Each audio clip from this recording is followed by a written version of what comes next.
Halloween night, streets full of laughter, masks hiding smiles. But when the lights go out, some masks don't come off. Tonight, 4 true stories, 4 doors that should have never been opened.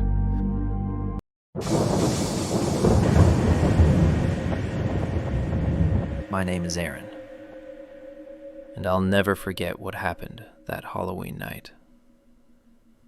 It was 2008. I was 15, and my little brother Mikey was 10. Our parents were out of town, so I promised to take him trick-or-treating. It was supposed to be fun. One last Halloween before I left for college. We hit every house on the block, except one. The old Harrington place at the end of Willow Street. Everyone said it was abandoned since the 90s. No one ever saw lights on, no one ever dared to knock. But that night, someone had lit a jack-o'-lantern on the porch. Mikey tugged at my sleeve. "Come on, Aaron." "Just one more house." I hesitated, but I didn't want to ruin the fun. We walked up the steps.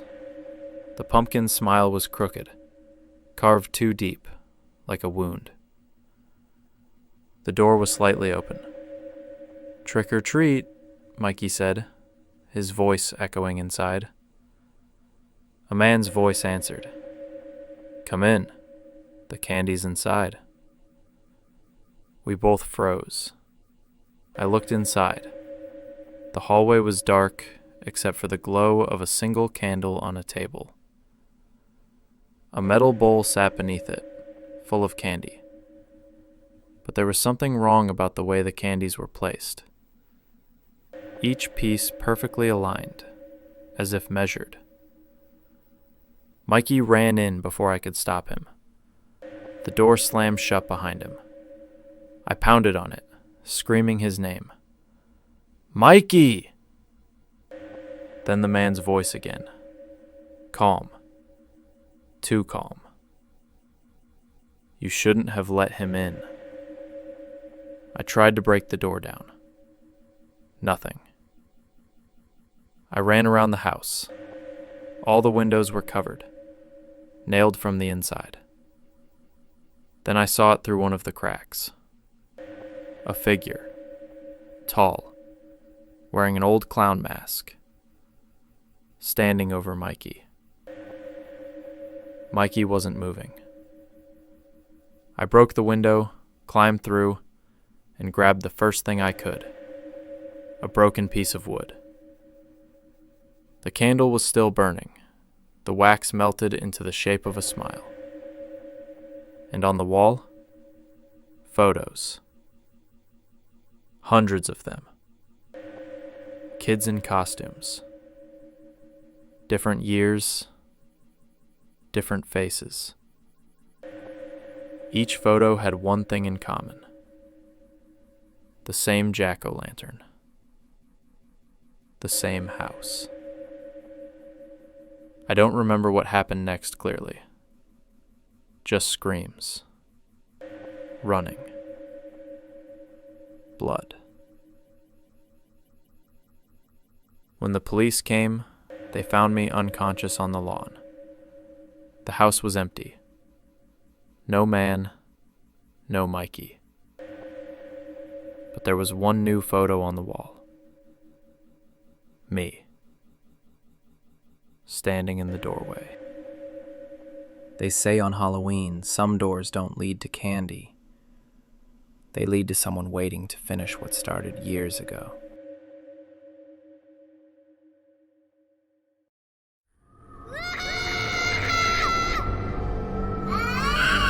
I was 16 when this happened. Halloween night, 2014. I remember because it was the last year I ever went trick-or-treating. There were 4 of us.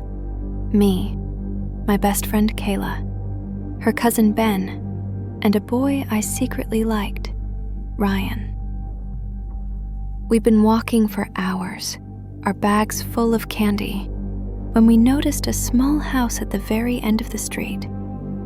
One we'd never seen before. No lights, no decorations, just an old white porch with peeling paint and one lonely pumpkin by the door. Ben joked, "Let's go. Maybe they've got the good candy." Kayla said, "No one lives there. My mom said it's been empty for years." But Ryan smiled and said, "Then who lit the pumpkin?" We all stopped. He was right. The candle inside was flickering. So we went, up the steps. The wood creaked under our shoes. "Trick or treat," I yelled, laughing nervously. No answer. But after a few seconds, the door opened. Just a crack. A bowl of candy sat on a small table inside, and a note beside it. "Take one, leave one." We thought it was a game, so we each took a piece, left something stupid, a lollipop stick, a wrapper, a coin, and left. When I looked back, the door was closed again.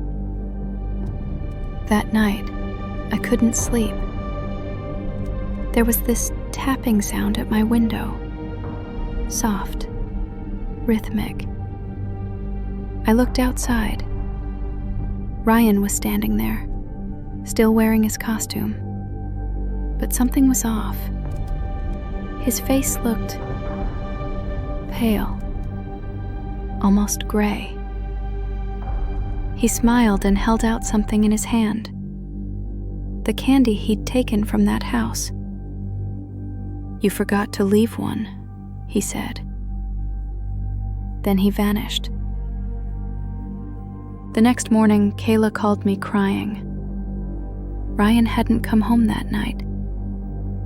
They found his costume by the woods, but not him. When police searched the house, they found the bowl still there. 4 candies inside. One for each of us. Now, every Halloween, someone leaves a bowl on that porch again, with the same note. "Take one, leave one." I never take anything anymore.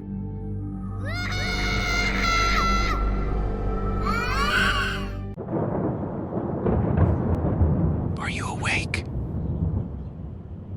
My name is Emily, and this story happened 2 winters ago. I lived alone in a small apartment at the edge of town.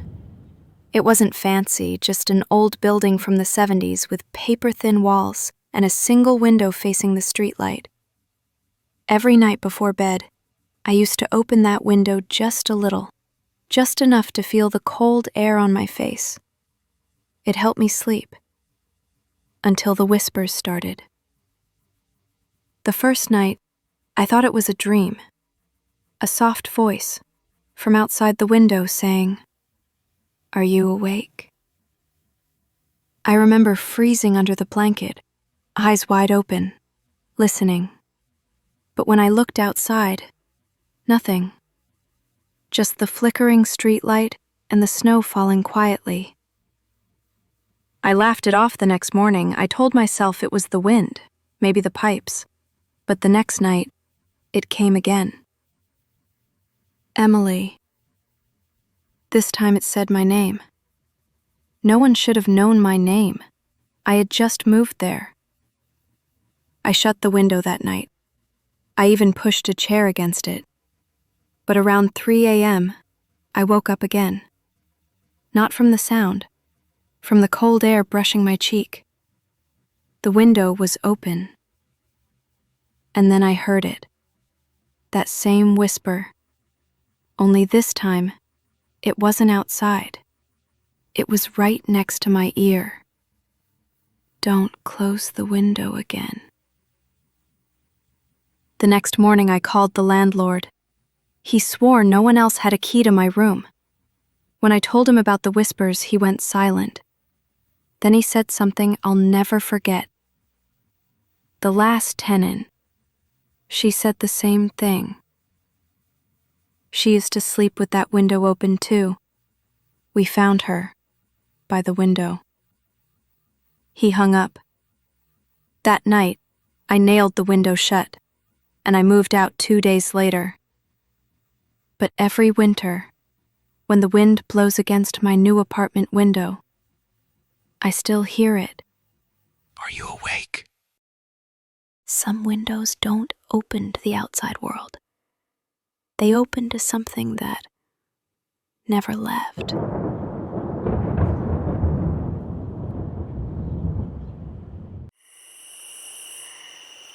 It started about a year after my husband passed away. Just me and my son, Daniel. We moved into this quiet little house on Birchwood Lane, the kind of place where nothing ever happens. The first night, I noticed it. A shadow standing on the porch. It wasn't moving, just standing there. I thought it was a trick of the light, maybe from the street lamp, but the next night it was there again. Same place, same stillness.